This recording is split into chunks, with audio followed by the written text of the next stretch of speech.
Hello and welcome to the K-Drama Podcast. I'm your host, Granny Miller, and thank you for joining us. This week, we are going to review HomeTown Cha-Cha-Cha. It's a rom-com. The purpose of our reviews are to give you a synopsis, so hopefully, I guess my hope is that before you use this podcast before you watch the drama, it helps you kind of get a little sense of what the story is going to be about and some of the characters. So, but if you're watching, thank you very much. I greatly appreciate you taking time to to join me here and and really just kind of talk about something I've really been enjoying. I mean, these Korean dramas are something else. Very thankful. My wife turned me on to them, and I've been enjoying them ever since. So this hometown cha cha cha. So this was it was filmed in 2021. It's a romantic comedy, a rom com. It was a remake of a 2004 film, which was called Mr. Handy, Mr. Hong.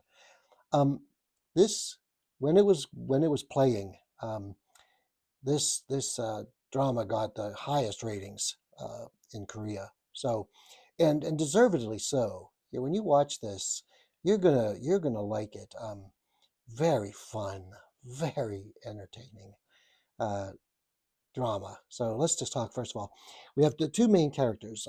One is her name is Shin Min Ah, and the gentleman is Kim Son Ho. These are their real names. They're characters that they played. She played a character called Han Hye-jin. She was a dentist, okay, and a perfectionist, but a fair dentist. So, and it starts off in Seoul. She works for this big dentist company, and she has a patient there and needs dentures or a cap or something like that. And so she recommends a cheaper procedure to do. She said, you don't need to go through the all the other stuff. Just you can just get this, and this will be suffice.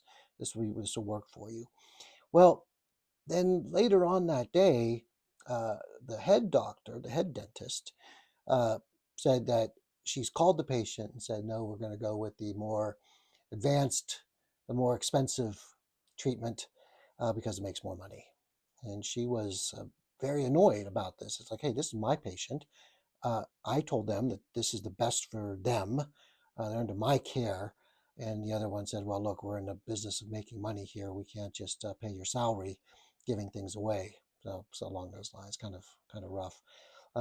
But it really bothered her. And she decided to take a little break. So she went out. Apparently, well, sorry, again, no spoilers here. So, but she did something bad to her dental practice that kind of got her kicked out, kind of got her fired. So you'll enjoy that.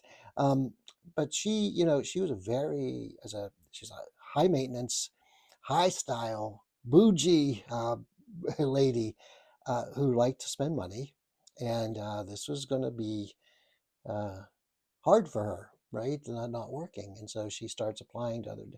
But apparently, she's got a bad rap in the dental community in Seoul. She can't find anything, so she's getting depressed. Job searching not going well. She decides to take a little trip down to a seaside village called Gongjin, and this is again like this is part of why I like to do. So she she goes down there because it was about the time of her mother's anniversary. Her mom died when she was young from I believe cancer, and one of her young childhood memories was at the beach with her dad and mom, enjoying the day at the seashore, and um, towards the end of the day. Uh, this old man and his young son, about the same old age as she was a young girl, they go, hey, can you take a picture of us? And so the old man takes a camera, and this little girl, wouldn't smile. So the little boy was making goofy faces, and then she smiled, and they took the picture. And she's had that picture for her whole life, right? And so she's down there reminiscing um, about things, and then she meets the lead male character, and his name is Hong Doksi, and Hong Doksi, and he is also called Chief Hong, okay, because he's like the village chief. Well, he doesn't really have a job. He's like a handyman, jack of all trades. He knows so many things. Like, and then he's got licenses for woodworking, for carpentry, for masonry, for real estate. I mean, he's just got it. He's got it all. He pulls it out of his wallet, just doing all these licenses that he's certified to do. So she meets him, and she lost her shoe. He found it and brought it over to her, and that's how they meet. And it wasn't like love at first sight. It was actually kind of he he speaks his mind, and it's like he's very indirect. Now, like in I know from speaking Japanese that there's different levels of speech. So in Japanese, you can speak like if I were to speak to my kids or to people who are under me, like friends who are younger than me, I speak at a very low level, like very informal. Then you have a next layer, which is people who are your age or your peers. You speak that. Then you have the people who are like mentors, a little bit above you, and you have another way of speaking. And you have people even above that, that you have another way of speaking. So there's these different layers of of how you speak to someone. He's always at the bottom, no matter what. He's very informal, and so she made a comment about that. He said, "That's just my philosophy on life. That's how I am," and it kind of rubbed her the wrong way. But one thing led to another, and there was a power outage of some sort, internet outage, and she couldn't, and she needed to get her car fixed, but everything was out, so she had to stay the night. But unfortunately, with the power outage, she didn't have credit cards with her. Everything was on her phone. It was electronic, so she had no way to pay for her hotel and whatnot. So, what Chief Hong said, okay, well, come with me. You can work a day. He took her down to the fish market. It was a seaside town, and there were a bunch of old grandmas there, like taking shrimp. I mean, not shrimp, squid, and cutting them up, pulling the shrimp and cutting them. And he said, "There you go. I'll be back."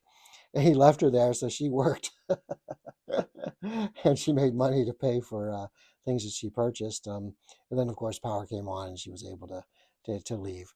But on her way out, something happened.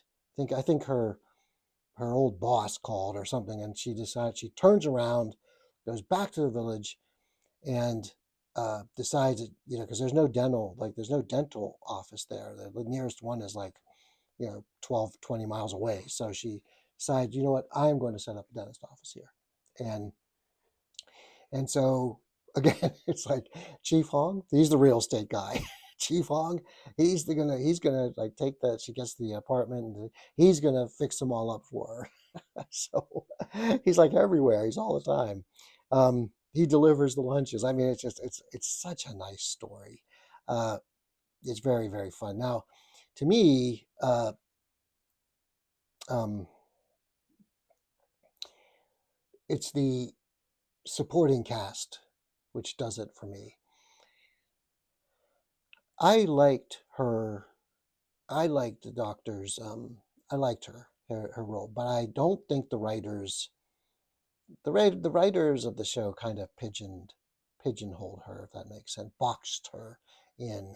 Um, it was not a whole lot of room for her to kind of develop her character, whereas Chief Hong he had a lot of mobility to do this and that, and so, but it was the supporting cast which really helped. Um, there were the grandmas. There's a guy who owns a coffee shop who's a former. He had like a one hit wonder, right? And he has a coffee shop, and his coffee's terrible.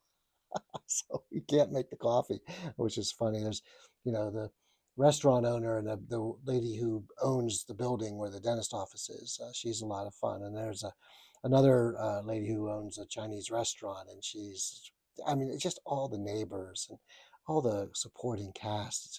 Just you get to know them, and they give them enough screen time that you do get to know them and their personalities and stuff. So I like that a lot.